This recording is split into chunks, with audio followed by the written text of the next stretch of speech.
तुम्हाला आधी त्यावर उभा टाकून दाखवणार आहे कसं उभा टाकलेलं आहे. दिसते का सगळ्यांना? हा काय नाही अरे काय नाही त्यांच्या पायाला चप्पल नाही बघ यावर उभा टाकलं दिसायला काय खेळांवर उभा टाकलेलं आहे. ठीक आहे. फुल करायचं आहे त्यासाठी माझे गुरु एक जादूची काडी दिलेली आहे. ही काडी यावरून किती वेळेस फिरवायचं आहे? 3 वेळेस. 1 2 3. माझा आवाज येतो का सर्वांना? आपण 3 वेळेस फिरवल्यानंतर हा गिलास बाजूला ठेवला आणि याच्यामध्ये फुल बरोबर. हा बेडचं वजन जास्त आहे का वजन जास्त आहे? पण बेडचं वजन जास्त. आता आपण हा बेड त्यावर लावलेला आहे.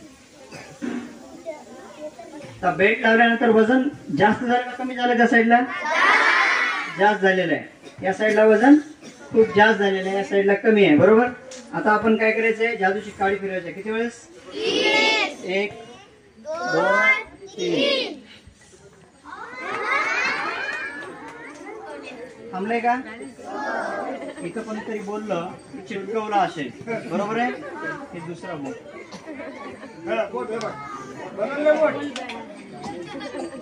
माझ्यामध्येच फेविक्विक असेल बरोबर आहे.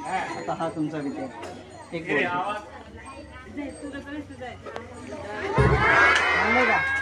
का नाव नाही कळत. माही तुझं हे माझं.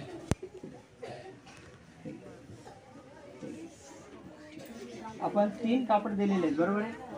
आपल्याकडे काय आहे का आता? नाही. त्या तिघांनी 3 कापड आत टाकायचे एकट्याने सुरुवात.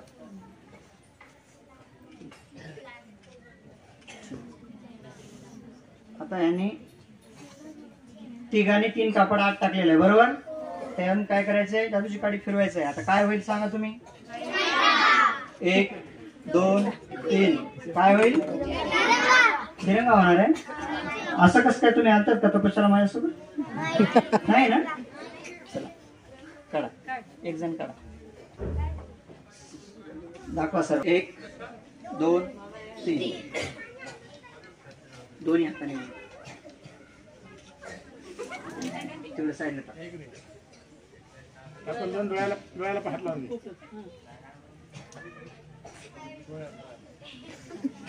डोळ्याला. आपल्याकडे तीर्थ संपलेलं आहे. तिथं आहे का आता? नाही. हा खरंच अभ्यास करत नाही, खोडकर आहे म्हणून आपल्याकडे तीर्थ संपलेलं आहे.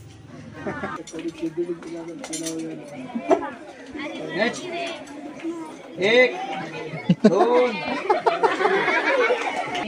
कडीला हे सांगितलेलं आहे. आता आपण दोघं ओढून प्रयत्न करू. तुम्ही दोघांनी वडलेलं आहे. ठीक आहे. वड हे वडायचं छोटं. मला मोठं दे. वड.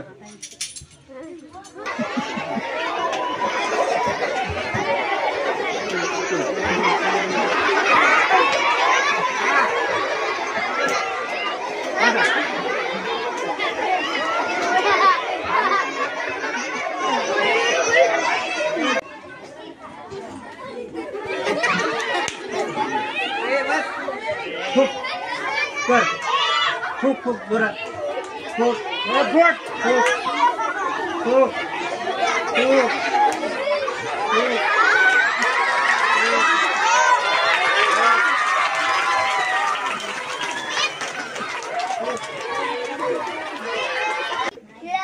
हा खेळायचं. ठीक आहे. ह्यामध्ये तुम्हाला 3 कापड टाकल्यानंतर तिरंगा तयार झालेला आहे. 3 कापड आहेत. या पिशवीला इथे एक बटन आहे दिसलं. हा बटन फिरवल्यानंतर हे पहिला रकाना, हा दुसरा रकाना, 2 रकाने दिसते का? 1 1 2 1 2 1 2 1 2. कळलं? एकामध्ये अगोदरच ठेवलेला हे तिरंगा ध्वज आहे शिवलेला हे बरोबर आहे. आणि एका ह्याच्यामध्ये हे 3 ठेवलेले आहेत. तर अशा प्रकारे आपल्या गावामध्ये कोणी पण बंधू बुवा बाबा येतात आणि अशाच प्रकारे तुम्ही तुमच्या मनाने काही 100 500 1000 दान ठेवा म्हणतात. त्याच्यात दान टाकलं की त्याने हात फिरून त्याच्यामधून काहीतरी उदी काढतात आणि ते उदी देतात. त्याच्यामध्ये पैसे नाहीत बघा. ते पैसे पोहोचले आणि तुम्हाला त्याची उदी आली प्रसाद म्हणून घ्या म्हणतात. तर अशा प्रकारे ही फसवणूक चालू आहे. अशी फसवणूक करतात. त्यासाठी आपण घरी जाऊन सांगायचं आहे, असं जर कोणी आलं तर अशाला बळी पडायचं नाही. बुद्धी गहाण ठेवून ऐकत असतो. कळालं? हा बेल्ट त्याच्यावर लावल्यानंतर हे मध्ये जे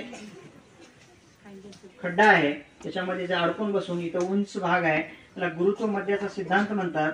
ह्यावर याचं वजन इकडे रिफ्लेक्स होतं. त्याच्यामध्ये जाऊन इथं वजन म्हणजे उंच भाग असल्यामुळं सेंटर ग्रॅव्हिटी येते आणि याच्यावर इकडे वजन बोटावर पेलल्या जाते ह्या ठिकाणी. त्यामुळं हे बोटावर थांबलेलं आहे. हे जर लावलं नसतं आपण तर बोटावर थांबू शकत नाही. कळालं का? त्याचा आधार घ्यावा लागतो बेल्टचा किंवा दुसऱ्या कुठल्या अशा पट्टीचा आधार घेतल्यावर हे असं थांबते सहजपणे. त्याच्या मॅजिक बॉटल आहे, त्याला असं केल्यानंतर हे सर्व या झाकणमध्ये येऊन बसते. हे त्याने पिलाही नाही आणि त्याच्या पोटातून काढलंही नाही. कळालं? आणि याला परत अजून असं पकडून असं केलं की परत खाली आले. काय आहे का?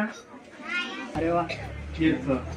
हे तीर्थ आहे, हे हवेच्या दाबेचा प्रकार आहे. त्याच्यामध्ये ह्या तांब्यामध्ये एक ग्लास फिट केलेला आहे, एक आतमध्ये ग्लास आहे आणि त्याला बाहेरून एक छिद्र आहे. तिथं आहे, दिसतं का? तिथं आहे. आणि याच्यामध्ये एक छिद्र आहे मध्यभागी. तर जेव्हा जेव्हा मी इथं ह्या छिद्रावर बाहेरचा बोट ठेवेन तिथून हवा आत जात नाही, इथून पाणी बाहेर येत नाही.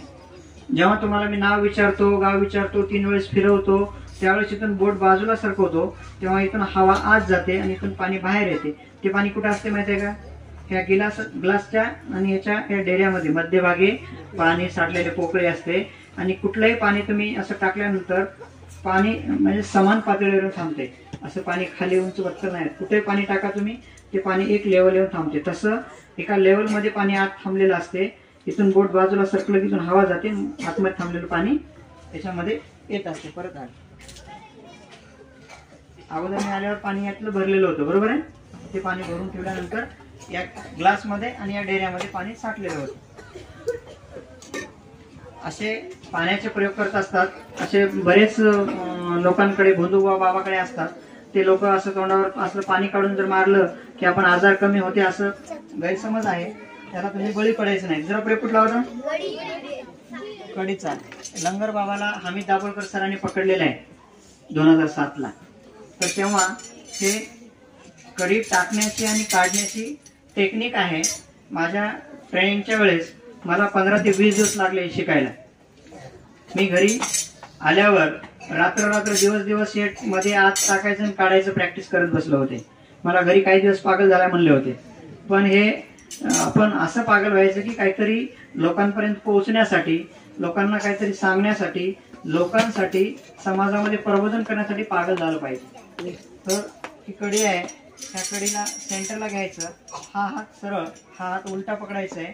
मी बोलत बोलत एका सेकंदात ते करून दाखवलं होतं. ह्याच केलं होतं, काढलं होतं. हे उलटा हात आपल्याकडच्या बाजूने सरळ करायचं आणि जवळ घ्यायचं. त्याला हे वडायला सांगितलं.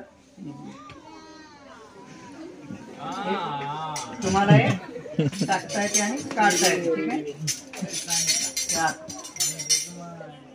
ज्या गोष्टी आपल्याला जमत नाहीत किंवा मी काही असं करून दाखवलो, याचं कारण सांगितलं नाही तर तुम्हाला काय वाटते? आमच्या शाळेतले मोठे जादूगर असते ते तुम्हाला, पप्पा तुम्हाला बी निघणार, तुमच्या बापाला निघणार, तुमच्या सरलाच निघते असं तुम्हाला वाटते. पण असं काहीच नाही. ते टेक्निक आहे. हे सगळं आपल्याला डोक्याने शिकलं पाहिजे, आलं पाहिजे. खरंच जमत नाही ते कोणालाही, पण टेक्निकनं काढू शकतो. दुसरा प्रयोग कुठला आहे? डिबेटचा शेवटचा प्रयोग आहे का? पत्त्याचं 2 राहिले का प्रयोग? आपल्याकडं हे पत्त्याचा प्रयोग आहे. तुमच्याकडं गायब करून माझ्या खिशात काढलेलं आहे, बरोबर आहे? हे पाणी येत आहे आणि हे मी याला खालच्या साईडला केलं. आले का? ह्याला या साईडला केलं, पान गायब झाले. या साईडला केलं, आले. हे माझ्या ऑलरेडी खिशात होतं अगोदर. मी शक्यतोवर अगोदर आल्यानंतर तुमच्यापैकी विद्यार्थ्यांना किंवा शिक्षकाला कोणाला तरी पान आधीच देऊन टाकतो मी आल्या कार्यक्रमात, पण यावेळी मला वेळ मिळाला नाही, जमलं नाही देण्यासाठी. तिकडेच पाठीमागे कोणाला तरी देऊन टाकतोय, मग इथं गायब करून तिथं निघाला असं सांगतोय. पण यावेळेस घाई झाली म्हणून मी माझ्याच पटकन खिशात ठेवलंय आणि तुम्हाला ते गायब झाले असं दाखवलं. लक्षात आलं?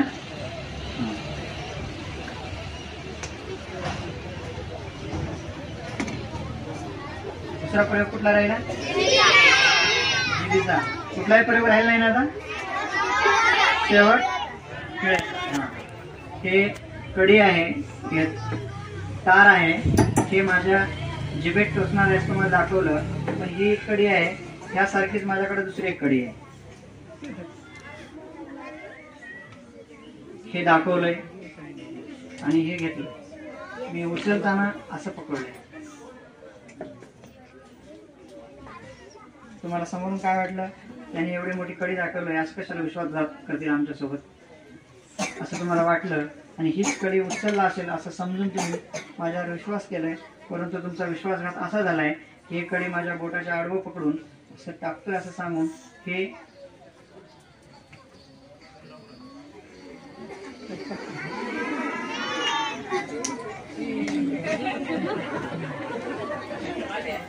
त्यातून जीभ बाहेर काढलं. तर अशा प्रकारे जिभेला वगैरे टोचत नाही. माझ्या 2-250 कार्यक्रमामध्ये जर मी जिभेला टोचलो असतो तर माझ्या जिभेची चाळणी झाली असती. माझ्या घरचे कुठं नांदेडला ऍडमिट करून दूध टाकत बसले असते, छान केल्या छान केल्या छान. असं शक्य आहे का? शक्य नाही. आपल्या जिभेला जर साधं